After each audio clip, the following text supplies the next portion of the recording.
نستعين على أمور الدنيا والدين والصلاة والسلام على سيد المرسلين سيدنا ومولانا وقرة أعيننا محمد صلى الله عليه wasallam. Yang kau hormati Profesor Dr. Kiai Haji Ahmad Zahra selaku ayah dan juga selaku pembimbing dan penasihat Pondok Pesantren Cemerlang An-Najah, dan juga Bunyai Haji Himatul Ummah, ibu dan juga selaku penasihat dan pembimbing Pondok Pesantren Cemerlang An-Najah, dan juga istri saya Nenjina Rahmatul Ummah, dan juga adik saya Adik Samsah, Adik Am, dan juga adik Fawas yang tidak bisa hadir di sini, dan juga segenap jajaran para asatidz dan asatidzah yang telah meluangkan waktu untuk hadir di sini. Yang putri hadir napa mboten asatidnya? Mboten nggih.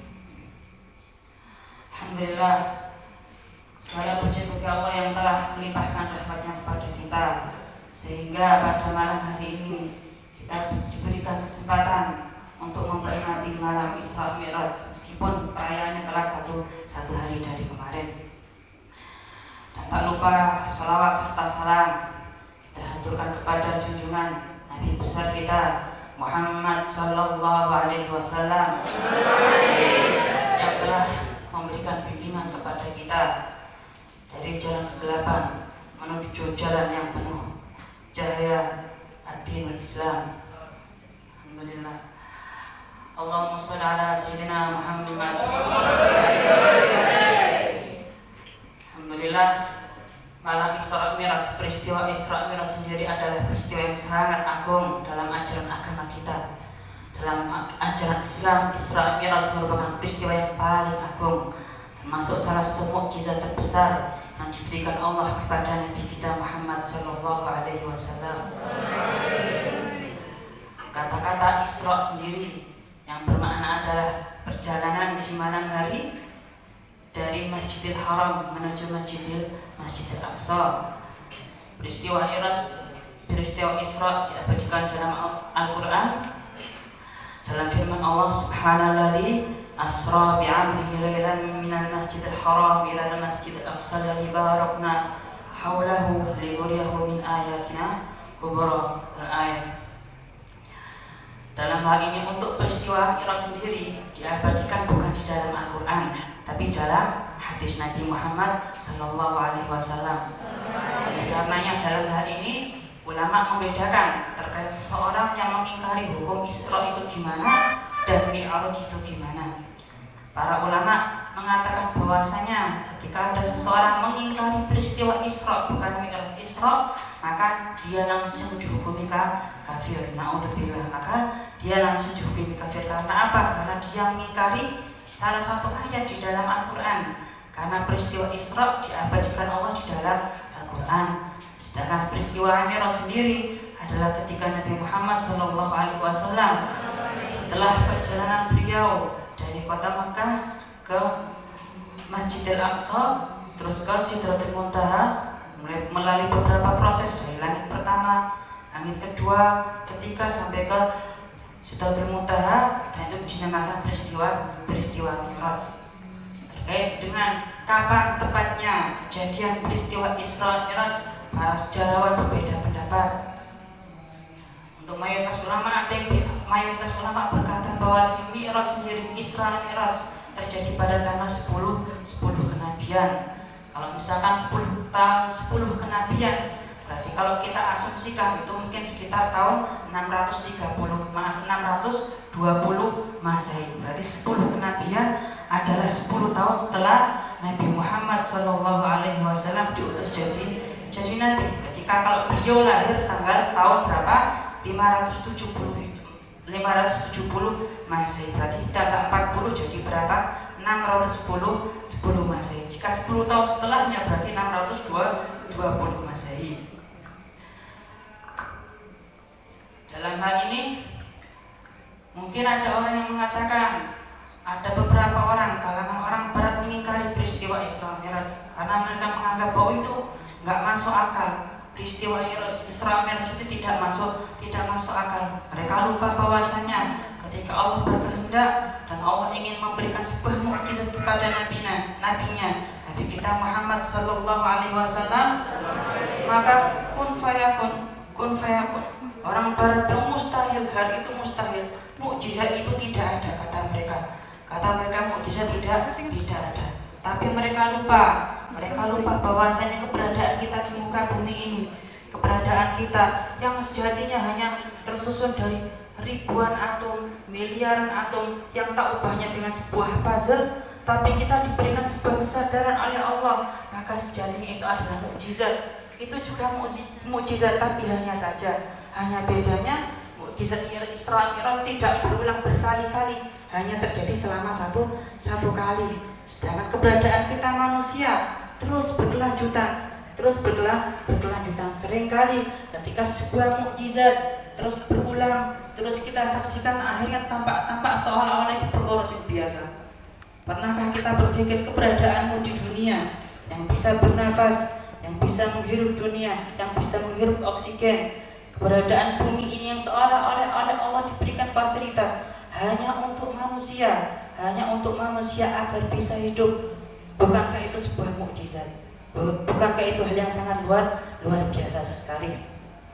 Akan tetapi karena saking seringnya kita ndelok akhirnya kayak perkara sing remeh bodoh. Sejatinya kayak kita hidup di zaman modern. Kalian lihat pesawat terbang, kalian lihat mobil, delok sembarang terasa biasa. Tapi ketika saya hidup di tahun 1898, setahun sebelum pesawat terbang ditemukan, maka mungkin ketika ada pesawat terbang kayak mukjizat, hal yang sangat luar biasa sekali. Jadi tidak benar orang yang mengatakan bahwasanya mukjizat orang benar. Mukjizat tidak benar, naudzubillah. Karena keberadaan kita pun juga sejatinya adalah mukjizat. Selanjutnya, bahwa peristiwa Isra Mi'raj perlu kita ketahui itu terjadi pada Amul Huzn. Jadi jenenge ku Amul Huzn, tahun kesedihan. Lah kenapa kok dijeneng tahun kesedihan? Kenapa kok disebut tahun ini? Kenapa? Karena di masa lalu sebelum Nabi Muhammad SAW melakukan hijrah ke kota Madinah, penamaan tahun itu belum ada. Jadi seringkali momentum kejadian penting langsung diberikan nama kejadian paling besar di tahun tersebut itu apa? Lah itu langsung dinamakan itu. Jadi contohnya seperti ini. Misalkan tahun kelahiran Nabi Muhammad SAW dinamakan apa? Tahun apa di pelajaran sampean? Tahun gajah, Amul Fil. Karena apa? Peristiwa terbesar pada tahun itu adalah peristiwa ketika Raja Abraham menyerang kota Mekah. Maka disebut tahun gajah. Gak disebut tahun ini tahun piro, karena memang belum ada. Selanjutnya ada juga namanya Amul Faidon, atau tahun banjir. Lah kenapa kok dinamakan tahun banjir? Karena peristiwa terbesar pada tahun itu adalah peristiwa tahun banjir. Sama ketika Isra Mi'raj, nama Isra Mi'raj mungkin ada yang dinamakan Amul Huzn, atau mungkin sejarawan lain bilang 10 tahun setelah tahun kenabian. Loh, istilah tahun kenabian, kenapa kok diberi nama tahun kenabian? Karena pada saat itu penamaan tahun masih belum ada dalam tahun Hijriah. Jadi dijeneng tahun kenabian, 10 tahun setelah kenabian. Peristiwa Isra Mi'raj sendiri, ya kan? Peristiwa Isra Mi'raj sendiri itu tak lepas dari tentang hadiah Allah yang ditujukan kepada Nabi kita Muhammad sallallahu alaihi wasallam. Karena peristiwa itu adalah Amul Huzn, tahun kesedihan, di mana beliau kehilangan 2 orang terbaik dalam hidupnya. Yang pertama adalah siapa? Paman beliau, Ali bin Abi Thalib. Paman beliau membela beliau mati-matian. Yang ketika sejak kecil beliau hidup yatim piatu, lalu dirawat oleh kakeknya, dan tak lama belum beranjak dewasa kakeknya meninggal dunia. Akhirnya dirawat oleh Abu Thalib. Paman Nabi Muhammad SAW itu jumlahnya ada 10, ada banyak sekali. Bibinya jumlahnya ada 5, pamannya ada 10, Abbas, Abu Thalib, terus Abu Sufyan, dan masih banyak, ada 10 pamannya beliau. Tapi enggak semuanya bisa cocok digawe ngerawat Kanjeng Nabi SAW. Dan akhirnya perawatan itu jatuh kepada siapa? Kepada paman beliau siapa? Abu Thalib. Abu Thalib perawat beliau dari kecil, dari ketika beliau ditinggal oleh kakeknya, diberikan makan, diberikan pakaian. Padahal Abu Thalib sendiri secara ekonomi beliau pas-pasan. Saking sayangnya Abu Thalib kepada Nabi Muhammad SAW, sampai akhirnya beliau diajak berdagang ke Syam, Mungkin kalau Syam kalau di zaman sekarang itu negara meliputi Syria, Yordania, Lebanon dan juga Palestina. Jadi istilah Syam di masa itu satu negara meliputi 4 negara tadi. Cuma negara-negara setelah Perang Dunia Kedua perjanjian Sykes-Picot akhirnya dipecah jadi 4 negara. Jadi perjalanan ke Syam dari Mekah ke Syam untuk berdagang, dan di sana perjalanan selama 1 bulan lebih. Perjalanan dari Mekah ke Syam itu perjalanan yang berat sekali beliau tempuh dalam perjalanan dagang. Lah kok ternyata pas nang kono ketemu dengan seorang pendeta. Pendeta itu siapa namanya? Buhairah, ya kan, atau Bahira atau Buhairah. Jadi pendeta tersebut langsung menemui Abu Thalib. Pertama-tama yang dia tanyakan kepada Abu Thalib adalah, anak ini apakah anakmu? Lalu Abu Thalib berkata, iya ini anakku.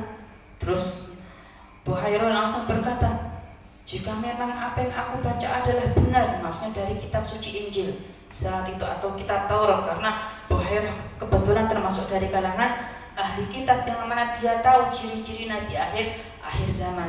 Jika memang yang aku baca benar, maka pastilah orang tuanya sudah meninggal dunia. Langsung seketika itu juga Abu Thalib langsung teringat, iki Buhairah itu orang biasa, dia ahli kitab, pasti dia tahu kabar sesuatu akan Nabi akhir zaman. Abu Thalib jawab, jujur dia adalah anak saudaraku yang telah meninggal dunia. Lalu seketika itu juga Buhairah bilang ke Abu Thalib bahwa cepat anak ini kembali, cepetan gawaan mulai sebelum orang Yahudi tahu. Karena jika orang Yahudi tahu, mereka akan langsung membunuh anak ini. Karena apa? Karena kalangan Yahudi mereka terus menanti Nabi akhir zaman. Gara-gara apa? Gara-gara orang Yahudi zaman dhisik Mas yo. Iku sering terjebak pertikaian dengan orang Arab. Tukaran terus. Setiap kali tukaran mereka kalah. Setiap kalah mereka mundur terus sampai ngancem deloken awakmu, ya kan. Dilungkas bakal enek Nabi akhir zaman. Ketika Nabi akhir zaman datang, kalian orang Arab pasti akan dikalahkan. Kalian orang Arab pasti akan dibantai. Lah kok ternyata Nabi akhir zaman bukan dari kalangan Bani Israel. Soalnya kebetulan rata-rata para nabi yang diutus semuanya dari kalangan siapa? Bani Israel. Untuk kalangan Bani Israel dari anak cucunya Nabi Ishak, Nabi Yakub dan anak putune. Jarang sekali dari anak cucu Nabi Ismail, yang mana Nabi Ismail adalah saudara seayah dari Nabi Ishak. Jarang sekali, dan mungkin hanya Nabi Muhammad SAW. Lah kok ternyata ketika mereka tahu, mereka tidak terima. Bahira itu khawatir Nabi Muhammad SAW akan dibunuh. Akhirnya langsung dibawa pulang. Itu salah satu sekilas tentang perjuangan Abu Thalib, bagaimana dia merawat Nabi Muhammad SAW. Lalu ketika saking kedekatan beliau dengan Nabi Muhammad SAW, ada satu hal yang sangat disayangkan, yaitu apa? Karena ketika meninggal dunia, Abu Thalib tidak sempat mengucapkan kalimat syahadat. Artinya dia meninggal dalam kondisi tidak beriman. Bahkan suatu ketika pernah, karena kedekatan beliau dengan Nabi Muhammad SAW, orang-orang kafir, orang-orang Quraisy datang menghadap beliau, berkata, wahai Abu Thalib, masalah anak saudaramu, tolong agar dia berhenti dari dakwahnya. Karena jenenge Abu Thalib saking khawatirnya kepada Nabi Muhammad SAW, saking sayangnya beliau kepada dia, khawatir kok beliau diapa-apa karo orang kafir Quraisy. Akhirnya beliau merayu Kanjeng Nabi SAW agar menghentikan dakwahnya, agar beliau berhenti berdakwah. Akan tapi jawabannya Kanjeng Nabi, wallahi la wada'a syamsa fi yamini wal qamara fi yasari ma taraktu hadzal amra aw kama qala. Demi Allah, wahai pamanku, andai kata mereka menaruh matahari di tangan kananku dan rembulan di tangan kiriku, niscaya aku tidak akan pernah meninggalkan perkara ini. Karena itu akhirnya Abu Thalib membiarkan dakwah Nabi Muhammad SAW.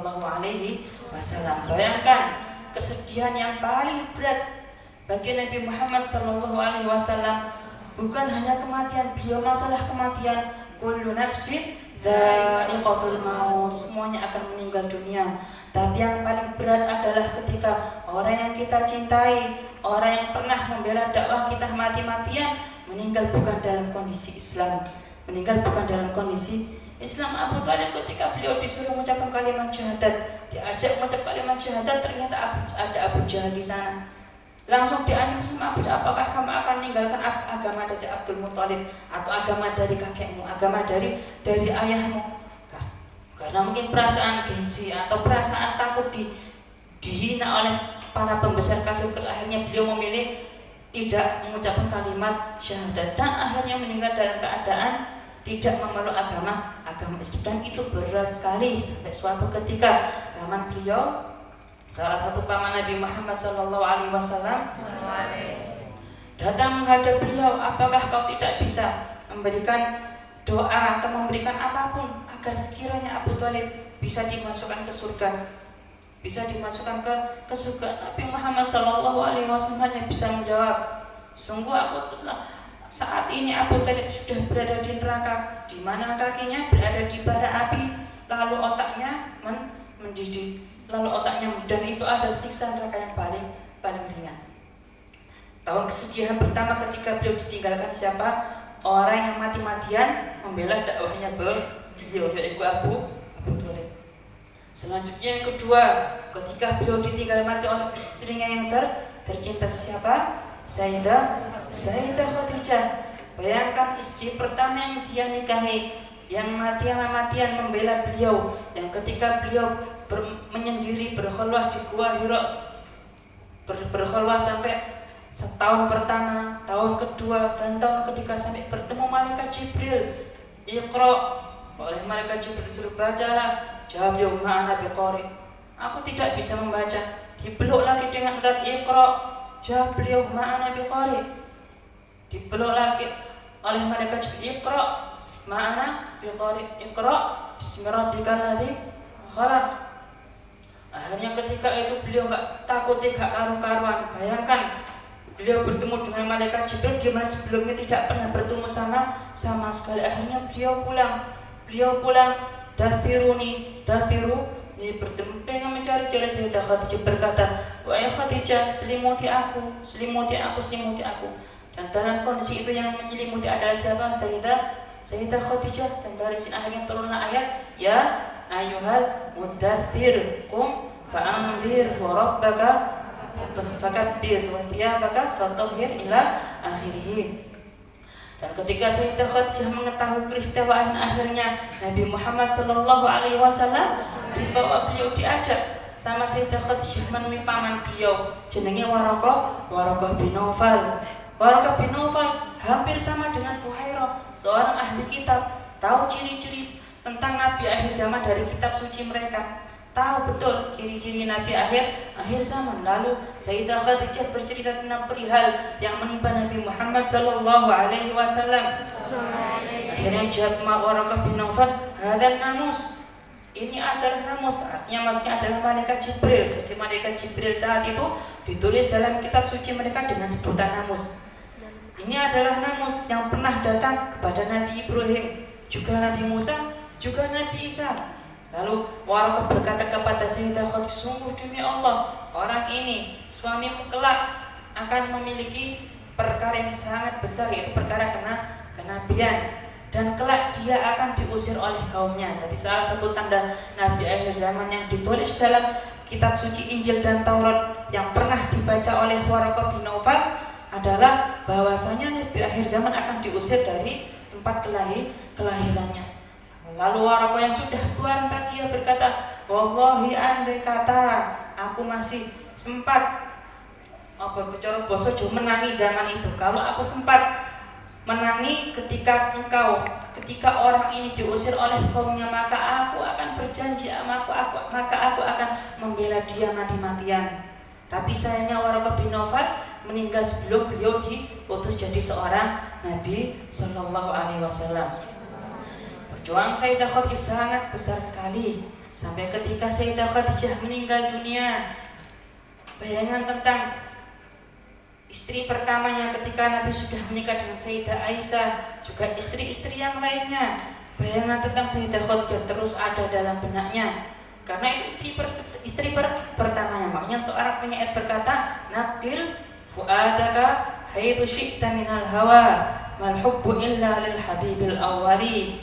Pindahkan hatimu kemanapun engkau mau, tapi engkau tak akan pernah bisa melupakan hati pertama yang pernah engkau cintai. Kurang lebih seperti itu. Akhirnya dalam kondisi kecintaan yang sangat besar sekali kepada Sayyidah Khadijah, akhirnya Sayyidah Aisyah cemburu. Itu sangat wajar sekali. Sayyidah Aisyah cemburu. Kenapa engkau terus-terusan bercerita, atau kenapa engkau terus-terusan menyebut Sayyidah Khadijah? Akhirnya Nabi Muhammad SAW menjawab, dia adalah istriku, dia adalah orang yang beriman saat kebanyakan orang tidak beriman. Dia adalah istriku, yang satu-satunya istriku yang melahirkan anak-anakku. Jadi anak-anaknya beliau, anaknya Nabi Muhammad SAW, semuanya lahir dari Sayyidah Khadijah. Dia juga istri yang berjuang untukku saat orang lain meninggalkanku. Makanya Sayyidah Khadijah termasuk siapa? As-sabiqunal awwalun. Orang yang pertama kali memeluk agama Islam.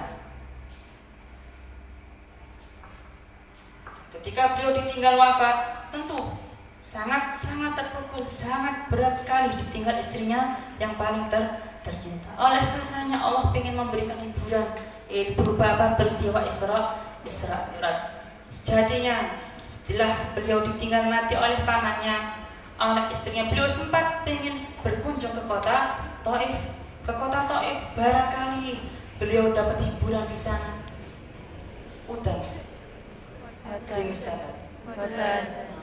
Barangkali beliau dapat hiburan.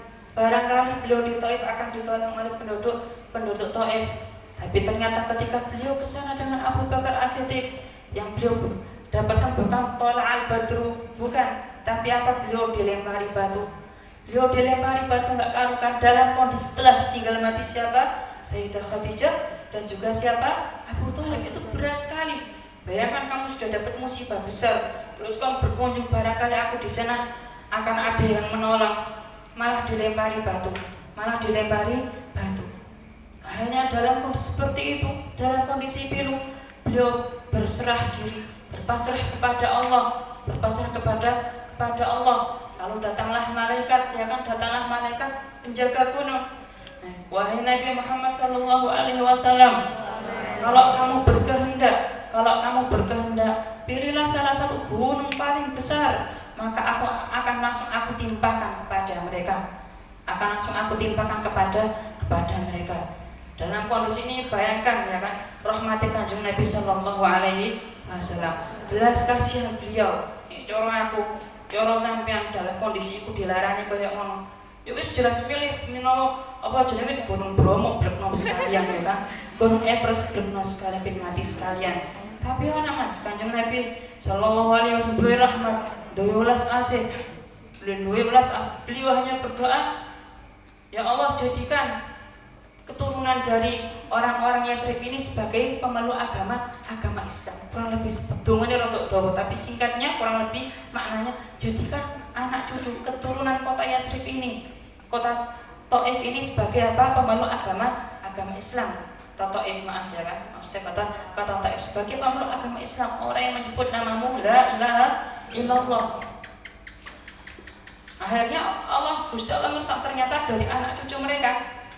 Akhirnya apa? Muncullah apa? Generasi Islam, dan sekarang semuanya memeluk agama Islam. Alhamdulillah.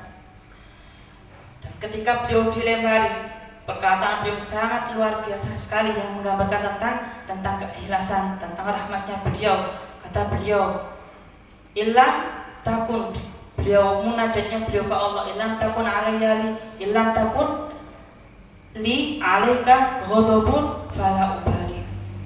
Ketika aku dilempari, kata beliau ya kan, kalau memang selama engkau tidak marah ya Allah, selama engkau tidak marah fala ubali, maka aku tidak akan menghiraukan, maka aku tidak akan menghiraukan. Iki lho makna ikhlas ya kan, mana berserah diri kepada Allah. Beliau murni ngelakoni kabeh krana Gusti Allah. Jadi minimal ayo kita contoh salah satu hadis beliau yaitu apa? Berserah diri, ikhlas marang Gusti Allah. Aku ngomong koyo ngene bukan berarti kus ikhlas yo ora, tapi apa ngandani barang-barang yo ngandani awakku dhewe yo kabeh.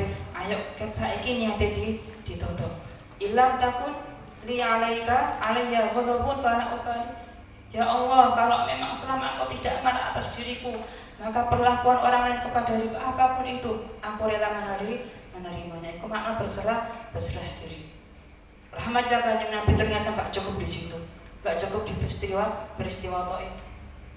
Ketika di hari kiamat, ketika orang-orang sibuk dengan dirinya sendiri, orang tuamu sibuk dengan dirinya sendiri, begitupun dirimu. Satu-satunya orang yang sibuk dengan orang ada siapa? Nabi Muhammad sallallahu alaihi wasallam. Besok ketika di hari kiamat, kayaknya jenenge wong tuamu besok balik anakmu.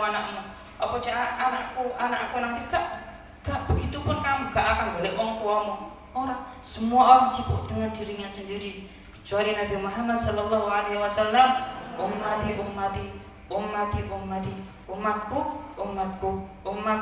umatku.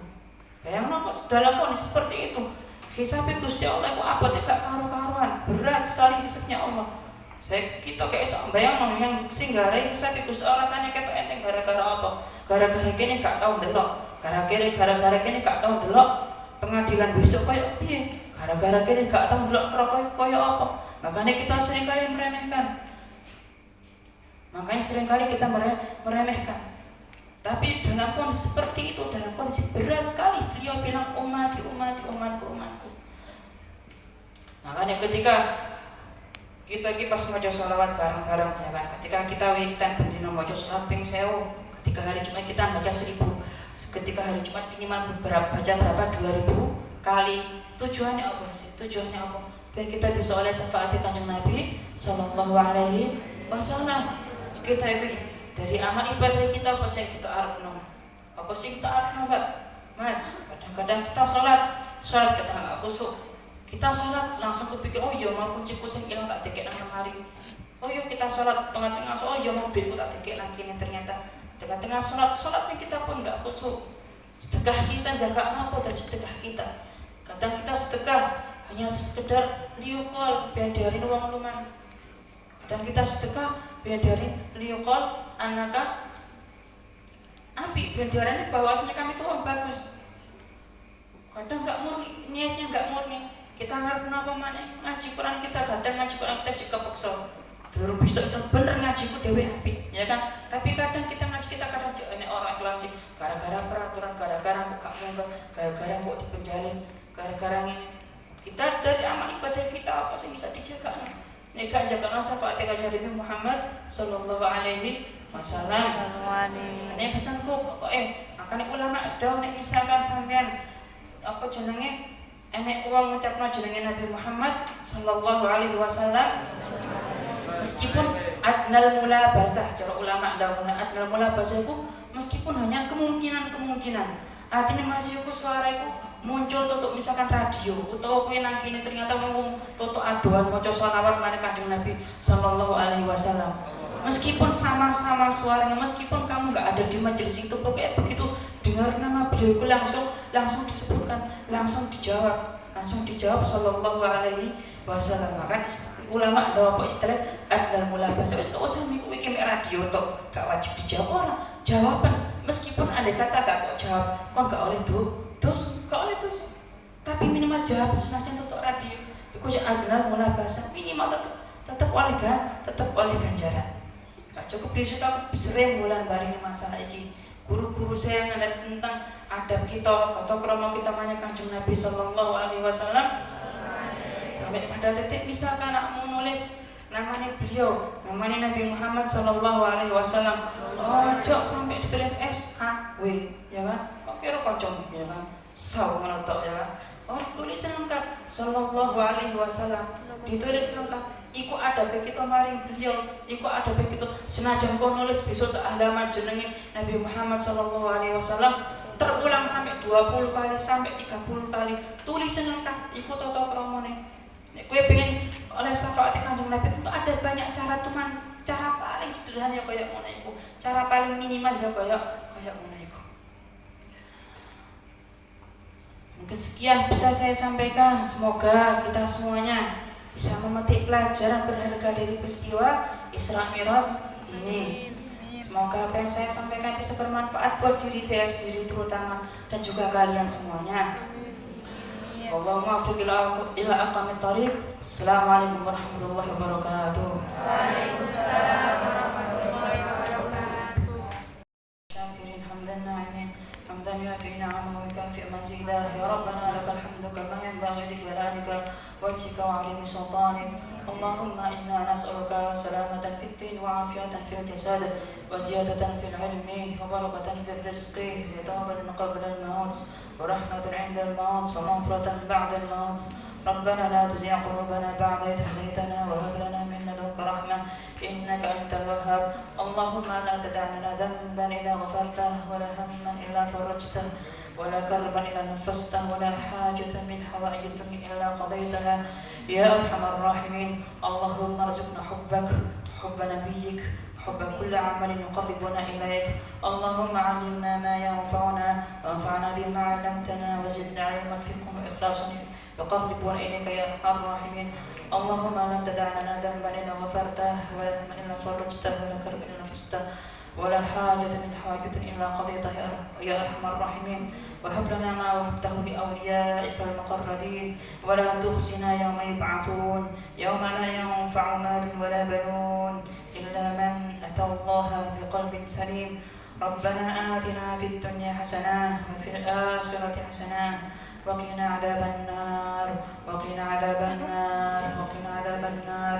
وصلى الله على سيدنا محمد وعلى آله وصحبه وبارك وسلم. الفاتحة.